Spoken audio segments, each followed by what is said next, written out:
Quem imaginaria que com naturalidade um investimento do tamanho do Valência seria reserva do Inter sem contestação? Futebol é muito difícil de fazer. Se fosse uma barbada, todos nós, nenhum de nós aqui não montaria um time muito forte. Todos montariam. Só que tem encaixe, o deu liga. Tá, mas eu junto com o João Garcia, Vianney Carli, Dilton Zambuja, nós trabalhávamos aqui, jovens, nós fizemos um time no São José. Valdir, lateral direito. Campeão brasileiro, jogou a final de 75. Tá? Cassiá, campeão gaúcho. Vicente, que jogou com Pelé, e Cláudio Mineiro. Era a nossa defesa para jogar a Série B. Só que, aí tu queria ganhar de mim, para! Só que, Pedro, é interessante isso. E era grama natural ainda, né? Porque quando o que o futebol está pedindo hoje, nessa época o futebol não pedia.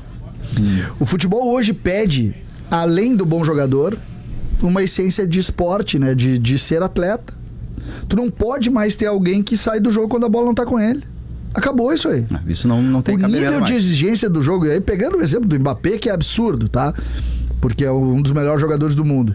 Mas se o Mbappé não se ligar que ele precisa também fazer algumas funções quando a bola não estiver com ele, perde espaço. Vai perder espaço. Copa de 18 tem um vídeo também que viralizou do Deschamps reclamando dele, dizendo: só tu não fez isso. Foi depois de um jogo que a França ganhou, mas sofreu pra caramba.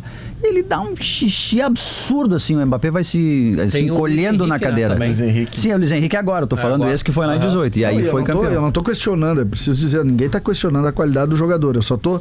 Quando tu chega num nível de exigência, como seleções em finais de mundial, ou como equipes do futebol brasileiro brigando na parte de cima, esses times não vão aceitar o Valência e o Borré jogando juntos se um deles meio que criar conflito tático com o outro. Não vão jogar. Pegando o sentimento do... O Valência é um bom jogador que não sabe jogar futebol. Ele joga pra ele.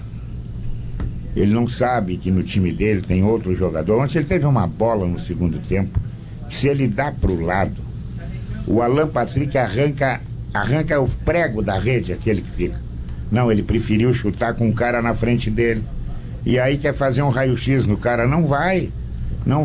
Eu sei que ele está precisando se reafirmar, mas o futebol é um esporte coletivo. Tu tem mais colegas ali que jogam contigo, ele não leva isso a sério, podem notar.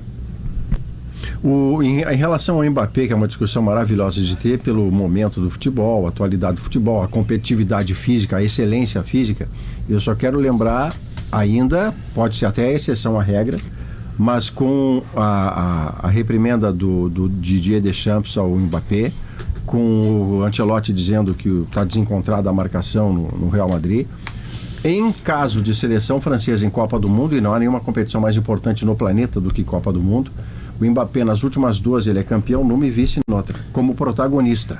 Então, claro que no mundo ideal, ele vai ter que se conscientizar, jovem que ele vai ter que ter alguma entrega defensiva.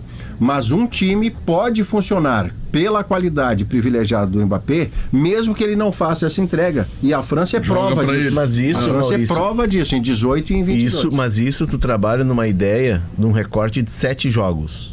A Copa do Mundo, elas são 30 dias, é um recorte curto. E muitas vezes a Copa do Mundo, não é o caso do Mbappé, que é um fenômeno, né?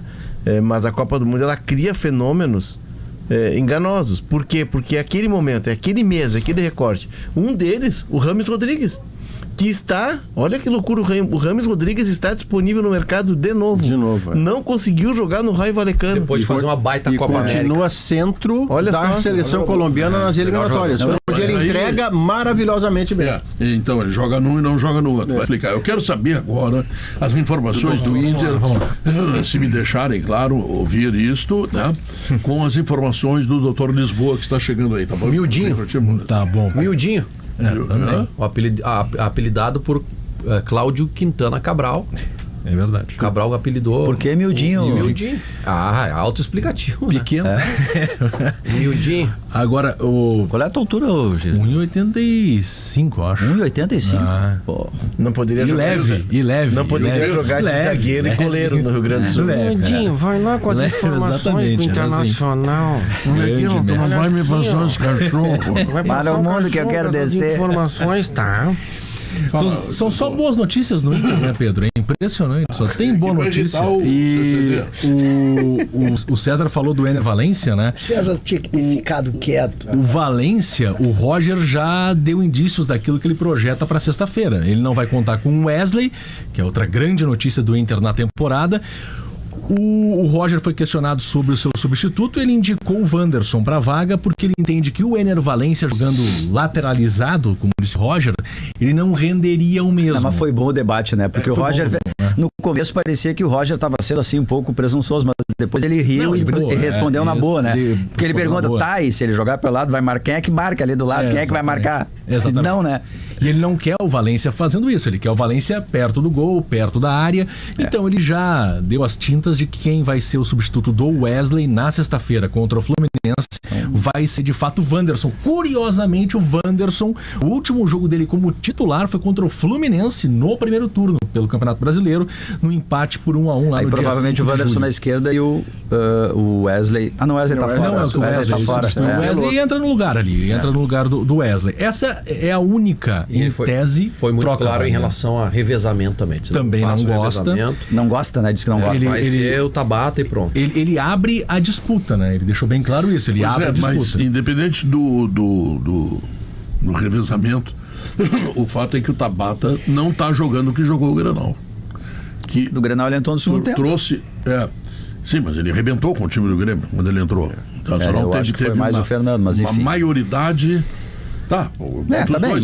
Mas pra mim foi mais o Tabata e ele não pegou a posição pra ele. Ele teve 2 jogos relativamente fáceis pra jogar e ele não pegou a titularidade pra ele. Aí entra o Gabriel Carvalho e volta a ficar parecido no caminho de quando ele começou no time titular, com confiança. E ontem, quando ele foi pra dentro, a produção dele não caiu, ele continuou bem. Então a posição tá em aberto, como não existe aquela expressão feliz do Diogo, não existe a titularidade compartilhada. A posição está em disputa, mas como o Gabriel Carvalho teve 4 ou 5 jogos em sequência, o Tabata vai sexta pro terceiro. É uma questão de critério. E o jogador respeita a questão. Mas eu acho que ele foi melhor do que o Gabriel, ainda assim. Ontem o Gabriel entrou mais... O que fez o Roger? Como o Criciúma se fechou, ele não botou o Gabriel aberto, como vinha jogando. Até porque não tinha lá para quem acompanhar para voltar para marcar. Ele botou o Gabriel como meia direita ao lado do Alan Patrick. E depois, quando o Alan Patrick saiu, o Gabriel se somava ao Bruno Gomes nesse primeiro momento, que era o trio em cima do lateral esquerdo do Marcelo Hermes. O Tabata, me parece, quando ele entra contra o Grêmio já está aberto. O Renato já fez as trocas. Então, assim, o Tabata ele é um cara que necessita de espaço. Porque ele é um cara da velocidade, ele é um cara de correr com a bola, da transição rápida. Ontem, contra o Criciúma, fechado do jeito que estava, não teve esse espaço. Isso prejudica muito ele. Mas mesmo assim, pode ser por aí. Ele teve um chute fora da área que quase... Não, aquele gol que entra, a gente não está discutindo isso. A gente começa a falar de um titular que está se afirmando, errou, porque o gol faz uma diferença imensa. Ele errou. Por que ele errou? Ele errou. Aquela bola não é para chutar. Ele quase faz o gol, uma linda defesa do goleiro, mas se vocês olharem naquele lance, me chamou a atenção que naquele lance, o lado esquerdo da defesa, o lado direito da defesa, tem 2 jogadores completamente sozinhos. Acho que era o Alan Patrick. Que se ele joga de pé direito ali, tem 2 para fazer o gol, entrar sozinho. E ele, eu acho, também dentro do que vocês estão colocando, que ele disse, não, essa eu vou pegar para mim, Cezinha, mas para me afirmar. Que acontece. Meia, que tem um chute bom de perna esquerda, não, abriu eu só tô colocando. Clarão, olha o lance de novo, tu vai ver que tem 2 para fazer o gol. Tinha outras opções. Não é o Alan Patrick. O que pode, Pedro, interferir na escalação para sexta-feira? A representação é agora à tarde. O que pode interferir na escalação? Daqui a pouco é o desgaste. Isso pode interferir. Sim, o Inter terá 2, 3 dias de descanso. Não, contra o Fluminense que jogou sexta-feira passada. Contra o Grêmio, e que tem 5 jogadores que não jogam faz bastante tempo. Exatamente. E tem vários desfalcos também o Fluminense para esse jogo, mas a questão do desgaste é o que pode interferir na escalação, porque de resto, se o Roger quiser, com exceção do Wesley, e aí vem o Wanderson para o time titular, ele repete a escalação que ele colocou em campo ontem contra o Criciúma. A disputa Cleiton Sampaio e o Rohel está aberta, mas o Rohel é o titular. Ontem, inclusive, levou um chute violentíssimo. Ficou roxo imediatamente. Inchou o local. Daqui a pouco um jogador que pode passar por avaliação hoje na reapresentação.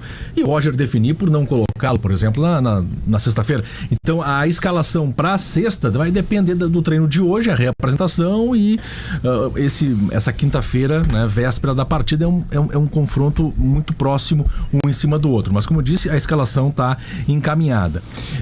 O Inter no retorno, o Bertoncello fez o levantamento, os números são muito bons, né? O Inter é o líder do retorno do Campeonato Brasileiro. Se fosse Fórmula Fraga, que eu prego há tanto tempo aqui, nós teríamos uma final de 2 jogos Inter e Botafogo simplesmente maravilhosa. Mas a burrice que existe no Brasil, a partir da CBF, e alguns cronistas esportivos querem esse campeonato morno, chato. Eu tô entre eles aí. É um campeonato chatíssimo. Eu realmente acho que o mundo, inclusive, está todo errado. O público tá ruim. O planeta está desconectado da sua inteligência superior.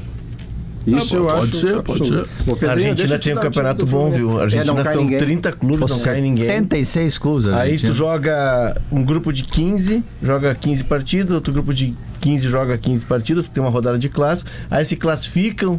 Os 8 vão pro mata-mata, vai ser em jogo único numa cidade que não é a tua. É maravilhoso. Não, e o rebaixado é campeão.